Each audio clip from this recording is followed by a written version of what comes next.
please, I will need your undivided attention. This is so serious. Nobody set you down. Not your father, not a teacher, not any man whose life you actually wanted to live, and said, "Here's the thing that separates the men who walk into a room and immediately have it from the men who spend their whole lives trying to earn it." Nobody told you that respect is not something you receive. It is something you radiate, and you either radiate it or you do not. And no amount of talking, explaining, asserting, or demanding will change what you radiate if what is underneath it has not been built. So instead you figured it out the slow way, the expensive way, the way that costs you years and relationships and opportunities before you even understand what was missing. You tried being louder, did not work. You tried being more agreeable, worked even less. You tried dressing better, driving better, performing a version of success you had not actually earned yet, and the respect that showed up was thin, temporary, the kind that disappears the moment the performance does. Here is what nobody told you. The men who command respect without saying a word are not doing something. They have become something. And the becoming, the specific, private, daily, unglamorous process of becoming that kind of man, is something they started long before anyone was watching and long before the results were visible. This video is about that process, and about the specific qualities that broadcast respect before a syllable has been spoken. Qualities that are not genetic, not luck, not the exclusive property of men born into the right family or the right circumstances. They are built, and they can be built by you. Welcome to Prime Within. If you are watching this channel for the first time, you are in the right place. If you have been here before, you already know what we are about. Before we go any further, please subscribe right now. Hit that button. This channel exists for the man who is serious about his own development, and everything we create is built for exactly this conversation. Subscribe now, and let's get into the thing that most men spend their whole lives searching for, without knowing what it actually is. Jordan Peterson is a clinical psychologist who spent decades treating patients, teaching at Harvard and the University of Toronto, and studying the relationship between individual psychology and human meaning. His book, 12 Rules for Life, sold over 10 million copies, not because it told people comfortable things, but because it told them true things.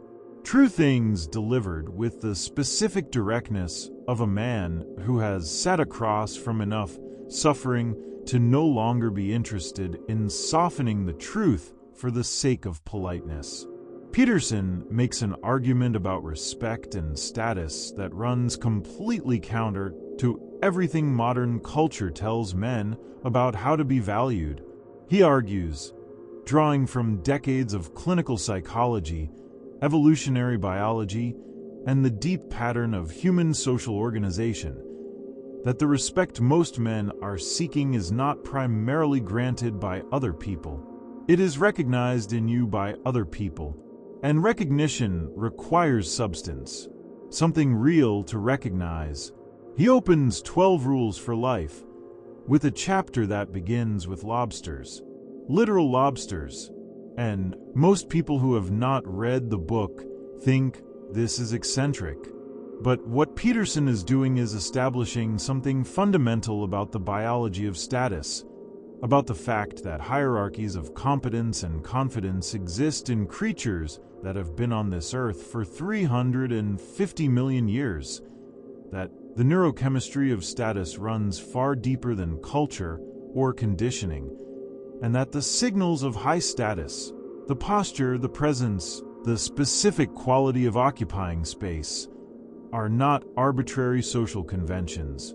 They are ancient, they are biological, and they are readable to every human being at a level that precedes conscious thought. Here is the first thing that commands respect without a word. And Peterson addresses this directly in his first rule, the one that begins with lobsters and ends with one of the most counterintuitive pieces of advice in the entire book. Stand up straight with your shoulders back. Before you dismiss that as too simple, understand that Peterson is not giving posture advice. He is making a neurological and philosophical argument. He says that the position of your body communicates directly with your brain's serotonin system, the system that governs your sense of status, your mood, your willingness to take risk, and your tolerance for friction. A collapsed posture does not just look like low status. It creates a physiological state associated with low status. The brain interprets the position of the body as information about where it stands in the hierarchy and adjusts your confidence, your assertiveness, and your emotional resilience accordingly. Now, I want to connect everything we have talked about to the question of attraction, because the qualities that command respect in a room are the same qualities that create deep, genuine, lasting attraction in women. And this connection between respect and desire is something most men have never had clearly explained. Peterson makes this connection implicitly throughout his work on masculinity and meaning. He argues that the qualities that have historically made men valuable, competence, courage, discipline, the willingness to carry genuine responsibility, are not socially constructed. They are not arbitrary preferences that culture invented and that could be replaced by something else. They are biological. They are the signals that female mate selection has been calibrated to read for millions of years. The woman who is drawn to the man who stands differently, who speaks differently, who handles friction differently, she is not responding to a performance. She is responding to the biological signal of genuine capability, of a man who has developed himself to the point where his presence communicates something before he has said anything, something that her own biology recognizes as, this is a man who could handle the hard things. This is a man whose stability is real. This is a man worth choosing. And the beautiful thing, the thing that most men miss because they are too focused on trying to be attractive, is that the work required to command respect is the same work required to build a genuinely good life. The discipline, the honesty, the responsibility, the presence, the posture that reflects a mind that has decided to occupy its full space in the world. None of this is done to impress anyone. All of it produces something that cannot help but impress everyone, because it is real, and reality commands respect in a way that nothing performed can approach. There is a specific moment in a conversation that reveals everything about a man and whether he commands respect or merely requests it. And I want to give you this because it is the most practical thing I can leave you with from this entire video. The moment of disagreement, when someone in the room says something that you genuinely believe is wrong, not offensively wrong, not provocatively wrong, just wrong. What do? Most men do one of two things. They agree, because the friction of disagreement feels social risky, or they explode, because they have no middle ground between capitulation and aggression. The man who commands respect does a third thing. He pauses, he considers, and he says, calmly and clearly and without apology, what he actually thinks. Not to win the argument, not to demonstrate his intelligence, not to establish dominance, simply because he is a man who says what he thinks, and saying what he thinks is not a special event that requires permission from the room. It is simply who he is. Peterson calls this telling the truth, or at least not lying. And he notes that most people's lives would be fundamentally different within a year if they committed to this practice. Because the truth, spoken consistently, clears away the accumulated weight of managed self-presentation that most people carry. It builds a kind of clarity about who you are and what you stand for. And that clarity, that unambiguous, completely legible sense of self, is what makes a man instantly readable to everyone he meets. Not an open book in the vulnerable sense, but a man with a clear signal, a man about whom you immediately understand. This is someone with a genuine interior, someone whose words match his reality, someone whose yes means yes, and whose no means no. That clarity is magnetic, not because it is entertaining or impressive, because it is safe to trust. And trust, the deep bone level, I know where this man stands trust, is the foundation of every form of respect that matters.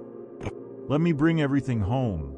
If I had to reduce everything Peterson teaches, everything we have discussed in this video, to its simplest form, it would be this: become someone worth respecting. Before you worry about whether anyone is respecting you, the posture is not about impression management. It is about claiming the space that belongs to the man you are deciding to be. The presence is not about charm. It is about offering something genuinely rare, your actual attention, to the people in front of you. The responsibility is not about obligation. It is about giving yourself a reason to stand up straight, to show up, to have somewhere real to be. The honesty is not about conflict. It is about becoming a man whose signal is clear enough to trust. None of these things require money. None of them require a specific appearance or background or set of circumstances. All of them require the same thing: a decision, made today and then made again tomorrow, and then made again the day after that. The decision to be a man of genuine substance rather than polished surface, to build rather than perform, to stand rather than manage. Peterson ends 12 Rules for Life with a question that I want to give you as the final word of this video. He asks, what would happen if you treated yourself like someone you were responsible for helping? Not punishing, not managing, not performing for, helping, genuinely, honestly, with the same care and seriousness you would bring to helping someone you loved. What would you eat? How would you sleep? How would you spend your time? What would you say yes to? And what would you walk away from? What would you build? What would you protect? Answer those questions honestly, and then live those answers. Not tomorrow, today, in the next decision, in the next conversation, in the next moment where the choice is between the managed version of you and the real one. Be the real one, and watch how the room responds before you say a word. That is prime within. And I am going to ask you one final time. If this video gave you something real today, something that landed somewhere that actually matters, please subscribe to this channel right now. Hit that notification bell.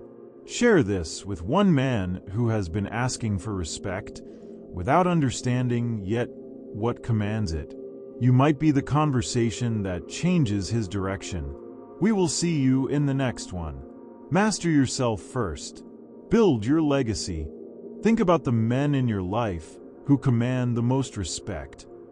Not the loudest, not the most entertaining, but the ones whose opinions carry genuine weight when they speak, whose presence creates a change in the room.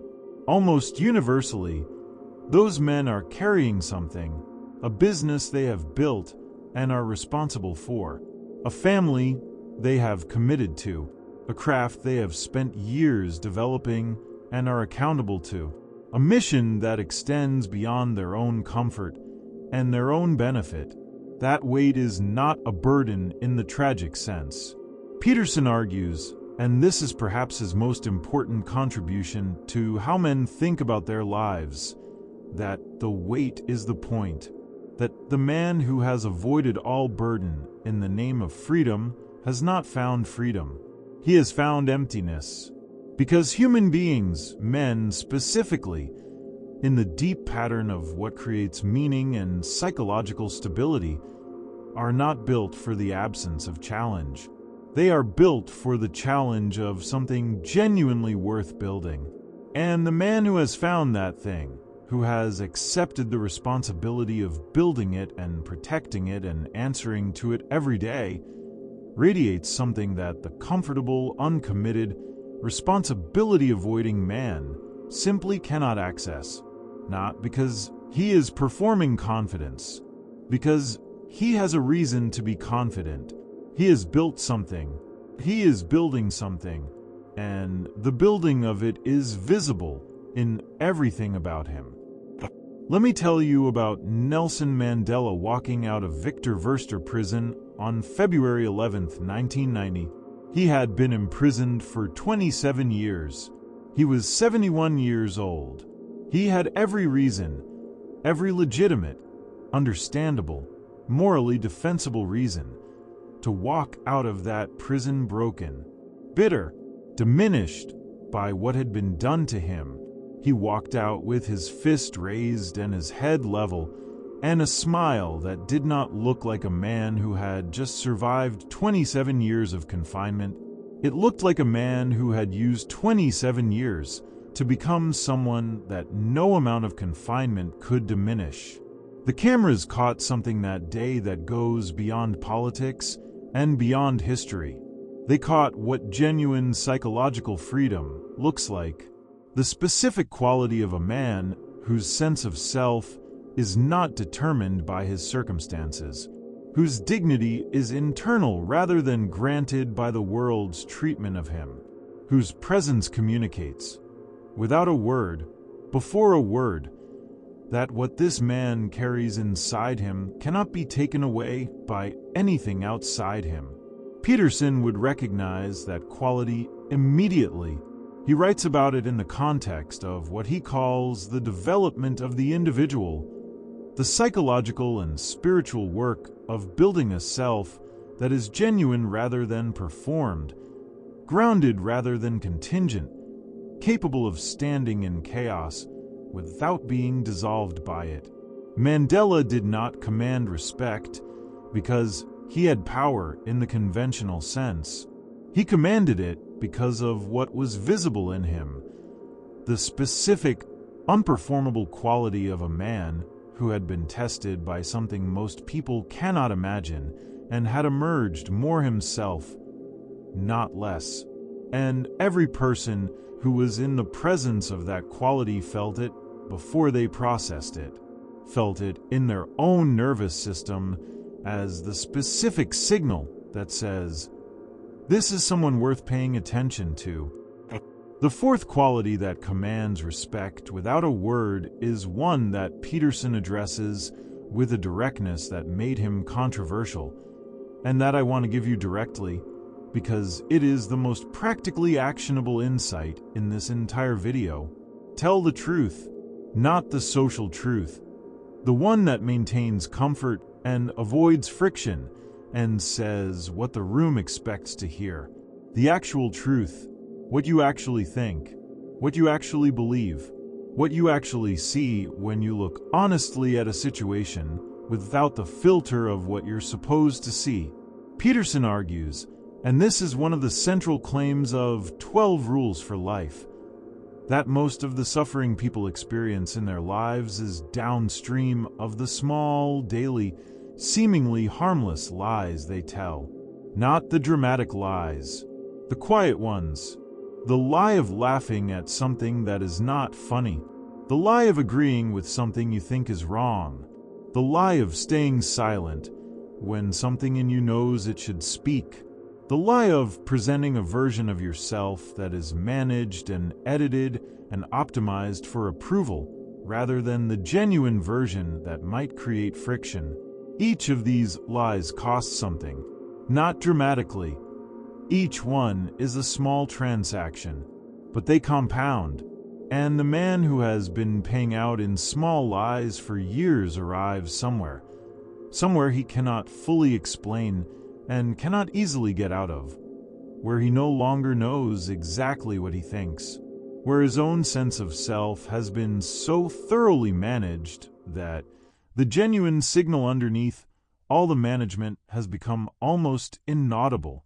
And people feel this, not consciously, but the man who speaks the managed version of his thoughts produces a different effect in a room than the man who speaks the actual version. The managed version is smooth. It creates no friction. It offends no one. And it is forgotten almost immediately because nothing real was transmitted. The actual version, even when it is uncomfortable, even when it creates a moment of friction, lands. It stays. It changes the temperature of the room because something real was transmitted. Peterson's argument is not that you should be unnecessarily harsh or provocative. It is that precision and honesty are the same thing, and that a man who speaks precisely, who says exactly what he means in exactly the words that match his meaning, commands the room's attention in a way that polished, careful, friction-avoiding speech never can. Because the room knows, at a level that precedes conscious processing, that what it just heard was real.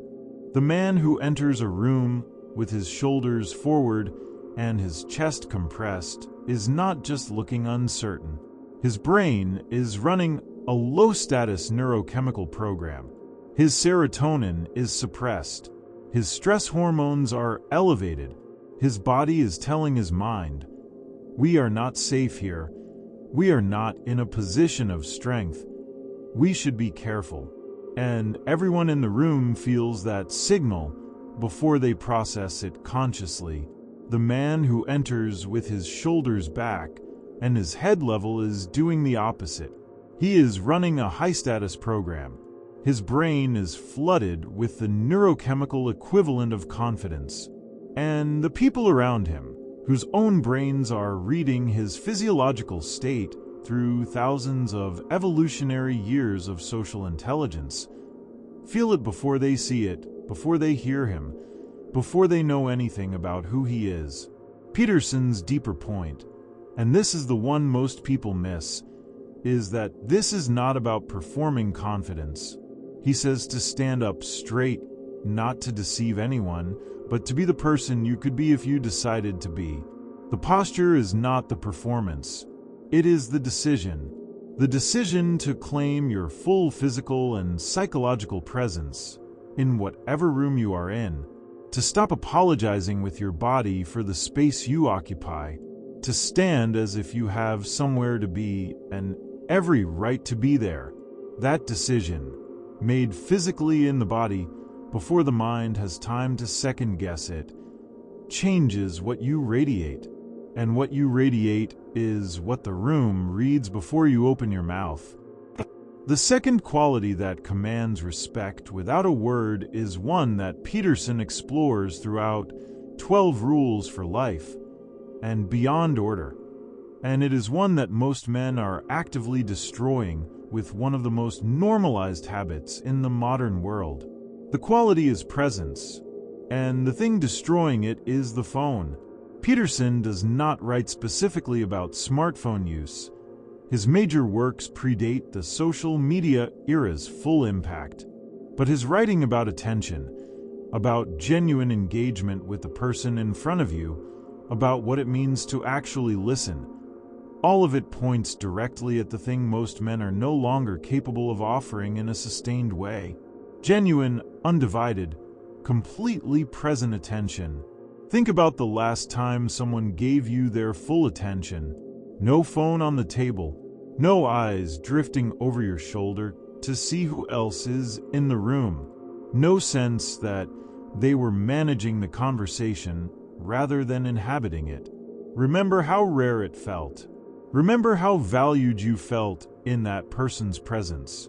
Now, think about how many men you know who can offer that. Consistently, without the pull of the notification, the muscle memory of the scroll, the ambient anxiety of missing something somewhere else. Almost none.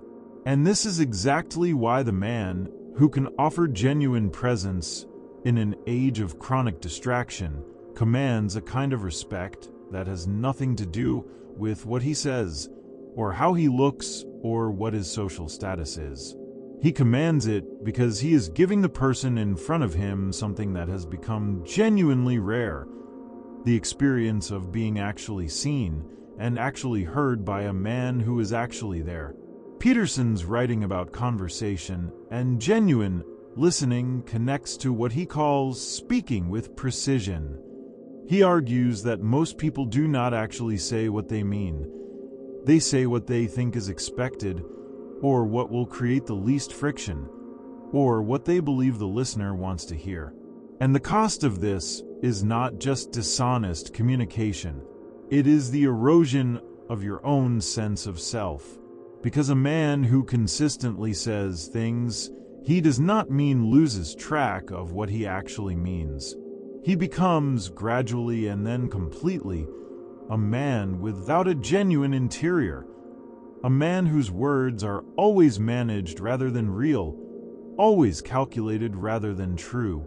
The man who speaks with precision, who says what he actually means in the actual words that match his actual thoughts, without the anxious softening and qualifying that most men layer onto everything to avoid discomfort, is a man whose words carry weight because they are real and reality.